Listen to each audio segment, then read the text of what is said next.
We will be talking about charity starting at home, of course. Nigel Farage is renewing his call for the UK to drastically cut foreign aid, arguing that charity should start with UK citizens. The Reform UK leader says reducing the aid budget to £1 billion would free up billions for public services at home. So, is Nigel Farage right? Charity starts with UK citizens. Seconds out. It's round one. OK. I'm going to start because it's Kai. So I'm very tempted in this debate to just say, of course, he's right and just move on. But I will put a little bit of padding around it. So this week, Nigel said that he could get 25 billion just in straight cuts and costs. And he outlined where he would do that. The foreign aid bill, which is about 15 billion, is going to go down to 1 billion.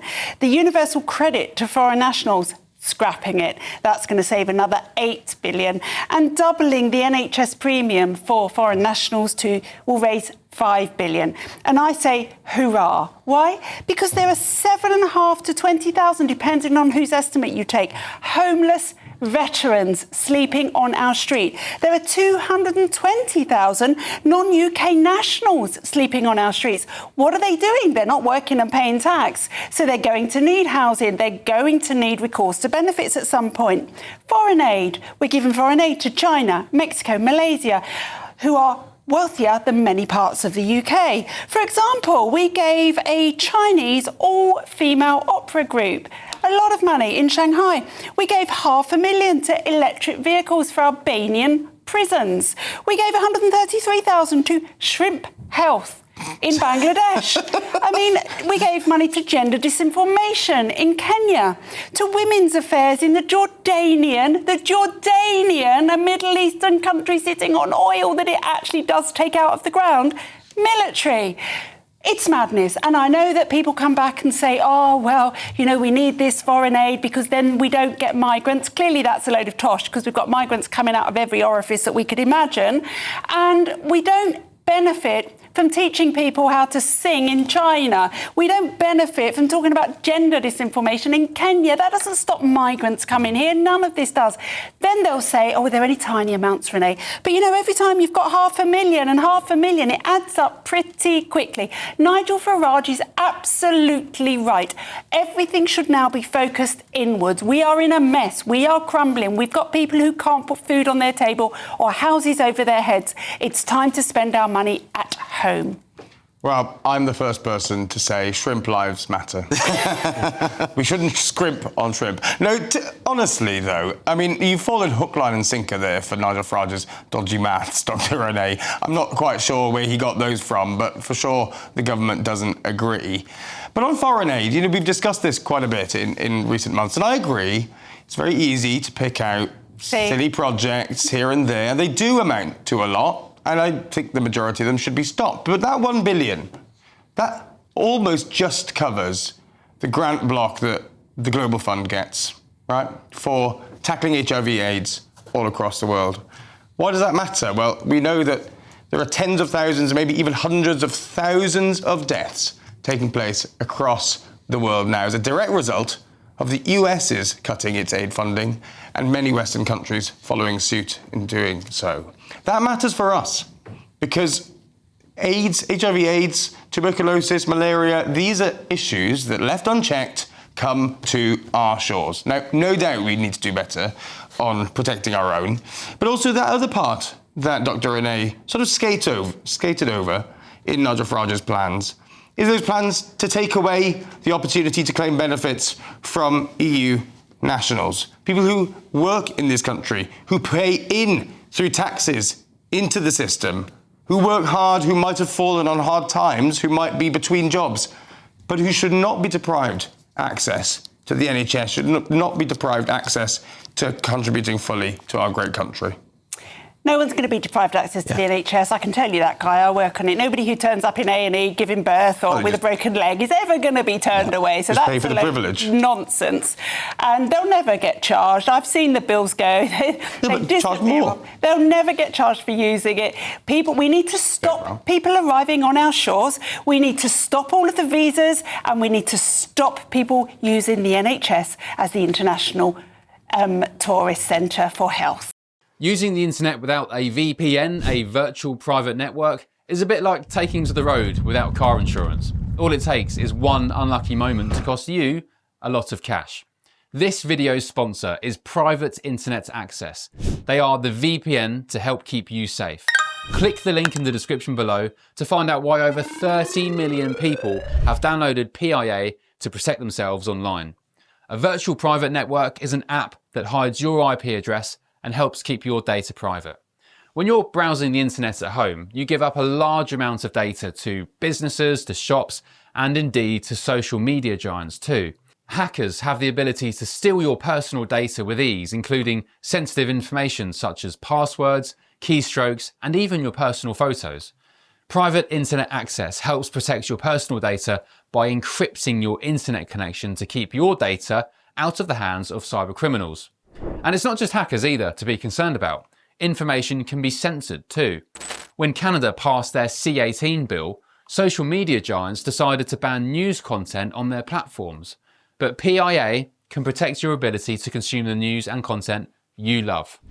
Private Internet Access is available for Windows users, Mac OS, Android, Linux, iOS, and you can use one PIA subscription to protect an unlimited amount of devices. And we've got a huge GB News discount for you too. Click the link in this video's description and you'll get a massive 83% off PIA. That's under £2 a month, the price of a coffee, and you'll get an extra 4 months completely free on top. Also, there's a 30-day money-back guarantee too. Visit piavpn.com/GBnews to start protecting yourself digitally today. OK, let's open it up to the rest of the panel. Will, should we be cutting back foreign aid? Yeah, of course we should. Kai, even if you're correct, even if cutting the foreign aid budget would lead to more deaths overseas... It has. It would inevitably save more lives in the United Kingdom. At the moment, it's almost impossible to get a doctor's appointment, for example. You could find ways in order to make the NHS stronger, which would save lives here. What you've failed to establish is why it's more important to save lives in Africa as opposed to the United Kingdom, because the fundamental principle of a government is your first priority is to the people who voted you in. Did you? It was. Hang on, let Trey speak. He's just been speaking for it. Just be quiet. But he just accused Trey of saying that it's a zero-sum game. And now he's doing the same thing. Go on.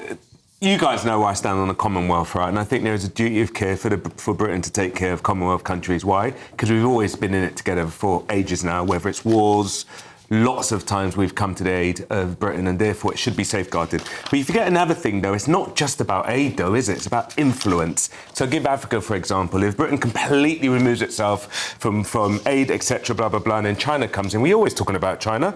How do we keep our influence in these countries if there's not some sort of connection? You know that China already owns almost all of Africa. Not all of it, though, but that's because as we're withdrawing from these places, you forget, look, a century from now, where's Africa going to be? We're talking about the youngest population. We've got a GDP that's growing fast. Don't you want to stay in there? That's one Don't of you want to be part of it? I will say this. I do have a slight problem with this argument, which is we have poured collectively in the West billions and billions and billions and billions of pounds into Africa. Now, at what point do you say you guys have kind of got to make it on your own? You do have to try and make your societies work. You have to remove corruption, and you have to let people get on with it. You wouldn't, if your child grows up 40 years later and you're still looking after your child, feeding them every day, tying their shoelaces that's straight, wrong. you would have failed as a Totally parent. wrong. Let me tell you why that's wrong, though. People think it's a one-way street. Do you know how much we've actually taken from Africa at the same time? Well, do you know, because we've had those actual relationships with Africa which we've taken? Where do you think a lot of the oil, a lot of the minerals come from? You don't think Europe has this historical I'm arguing we should. You think the UK doesn't have a historical I'm arguing, Trey, that so we it's should. not a case of we're just giving Africa and it's on its knees. Not only that, but I'm also arguing that we should pay for those things. Those things should be on the free market and people should pay for them. Yeah, but there is preferential treatment often between Britain and a lot of its former colonies. But I think there should be a free market. And there should be a free market. But it is these days. You guys days. don't know. For instance, I know for firsthand when there are a lot of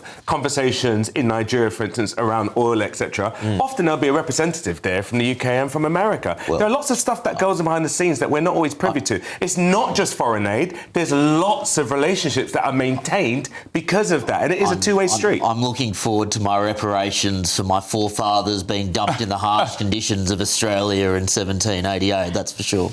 God. Yeah, Renee? Yeah, I mean, this argument is just a nonsensical. We have got people here who cannot be housed, who cannot get a doctor's appointment, who cannot get their cataract surgery, who can't get their cancer treatment, who can't put food on their table. Apparently, they're so poor. And that's just an emotive argument. They're Very so emotive. poor No, that it's we very now have practical. to feed It's them not. at school. You think have if to we feed pumped them at another school. 7 billion to them, it won't get inefficient again? I can't believe It's not an either or. Yeah, exactly. not an Will, either or. you It is, literally but it clearly you said is. earlier that you can't position things as an either or all the time. You accused Trey of doing that, and this he's is doing the exactly same. what you're doing now. You're saying aid. It takes away directly, and will always take away directly, from housing homeless people, from saving the NHS. That is ludicrous. Alex, I know you're trying to move on. I was speaking in a completely different context. Government is about trade-offs. A budget, the whole point of it is allocation of resources. Of course it's a zero-sum game. Okay, yes, I tend to agree with Renee and Will on this one. I think the argument is we're getting a lot back. We don't actually get much back anymore, unfortunately. It's become a bit of a one-way street. Don't forget the shrimps. And I want these countries to thrive on their own, I do.